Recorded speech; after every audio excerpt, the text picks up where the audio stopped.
Recently, our country witnessed the loss of Ratan Tata ji, one of our most prominent businessman and influential figures. उनकी death पर बहुत बड़े बड़े लोग आए थे अपने कंडोलेंसेस देने, बट रतन टाटा जी अपने में एक बहुत ही अनऑर्थोडॉक्स बिजनेसमैन रहे हैं, जहां आजकल के बिजनेसमैन को एक power hungry individual and common masses से डिस्टेंट की तरह पोर्ट्रे किया जाता है। वहीं पर रतन टाटा जी एक अलग ही पीस बनकर चमकते हैं। उनकी दरिया दिली, उनके काइंडनेस और उनकी कुछ कैरेक्टरिस्टिक्स एंड ट्रेड्स की वजह से ही शायद वो अभी तक बन पाए हैं and perhaps the only one that can be said as the brightest star among the businessmen in India. अगर हम आगे बढ़े और बात करें कि ऐसे कौन से ट्रेड्स एंड कैरेक्टरिस्टिक्स थे, तो सबसे पहले हमें पता लगाना पड़ेगा कि वो उनकी जर्नी कैसी थी। अगर हम सबसे पहले ध्यान दें तो ये है कि वो एक नेपोटिज्म के प्रोडक्ट हैं। He was born in a Tata family which was already one of the most established and well defined companies of India. But what sets him apart is कि उन्होंने अपनी मेटल प्रूफ करी। उन्होंने इस प्रिविलेज का नाजायज फायदा नहीं उठाया, बट रैदर अपने काम से ही climbed up the ladder and showed his worth and then only was given that seat. Secondly, the personality and character of Ratan Tata उन्हें अलग बनाते हैं। Businessman tend to focus on the growth on the company more and become distant from people themselves.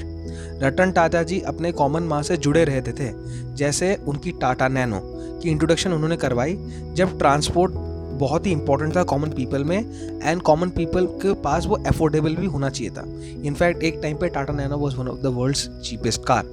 उनकी philanthropic काम और उनकी charity work with the fact that he has donated majority of his wealth for the society shows his commitment to the people, जो कि एक businessman में हमें उतना देखना मुश्किल होता है।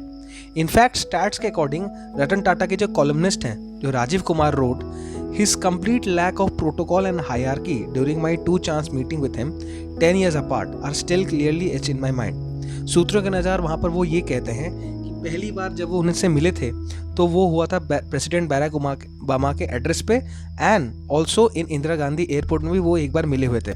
ऑन बोथ द ओकेजन्स उन्होंने सिंपली उनके बाजू वाले सीट पे, वेकेंट सीट पे ऑक्यूपाई किया एंड वर्चुअली अननोटिस गए।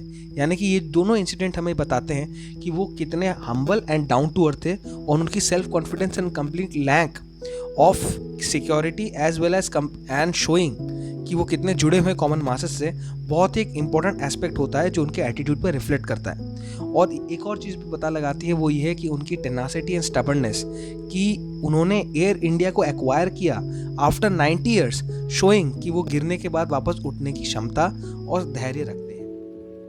ये सब ये प्रूफ करता है कि रतन टाटा जी एक अनऑर्थोडॉक्स एंड थोड़ा अलग बिजनेसमैन थे, जिन्होंने नॉर्म्स ब्रेक करना और लोगों के साथ कनेक्ट रहना आता था। हेंस वी कैन क्लियरली से कि ये he will always be India's most loved businessman. पर ये मेरे ओपिनियंस थे, या तुम्हारे क्या ओपिनियन से मेरे को कमेंट सेक्शन में जरूर बताना, and please make sure to subscribe and like, and मिलते हैं अगले वीडियो में। तब तक के लिए जय हिंद, वंदे मातरम, and rest in peace Ratan Tata ji.